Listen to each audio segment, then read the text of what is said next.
Michael Jackson എന്ന പ്രതിഭാസം 150 വർഷം ജീവിക്കാൻ ആഗ്രഹിച്ചിരുന്നു.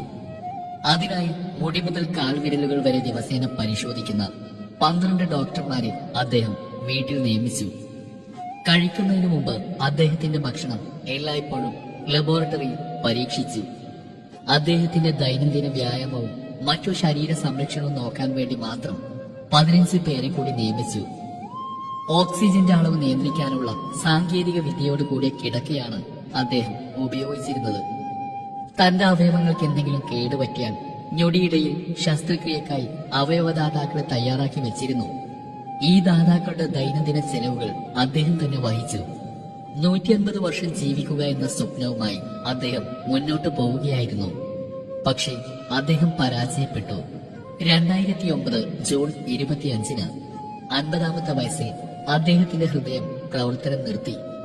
ആ 12 ഡോക്ടർമാരുടെ നിരന്തരമായ ശ്രമം വിഫലമായി.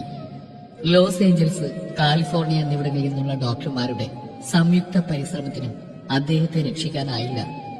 25 വർഷം ഡോക്ടർമാരുടെ നിർദ്ദേശമില്ലാതെ ഒരിക്കലും ഒരു പടി പോലും മുന്നോട്ട് വയ്ക്കാത്ത വ്യക്തിക്ക് 150 വർഷം ജീവിക്കാനുള്ള ആഗ്രഹം പൂർത്തീകരിക്കാൻ കഴിഞ്ഞില്ല. ജാക്സന്റെ അവസാന യാത്ര 25 ദശലക്ഷം ആളുകൾ തത്സമയം കണ്ടു. ഇത് ഇന്നുവരെയുള്ള ഏറ്റവും ദൈർഘ്യമേറിയ തത്സമയ സംപ്രേക്ഷണമാണ്.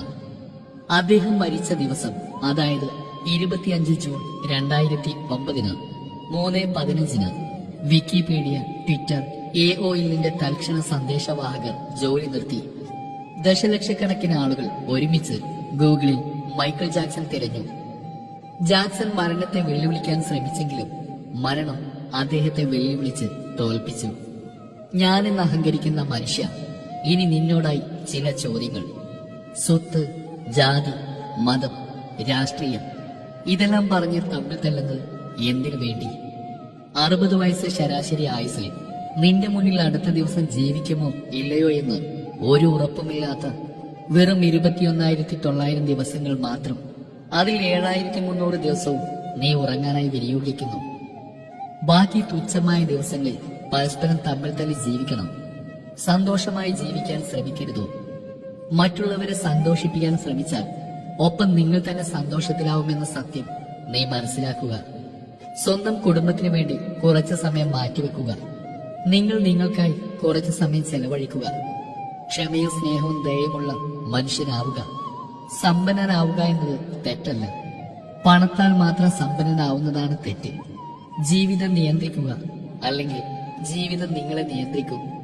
ജീവിതാവസാനത്തിൽ ശരിക്കും പ്രാധാന്യമുള്ള കാര്യങ്ങൾ സന്തോഷം, സംതൃപ്തി,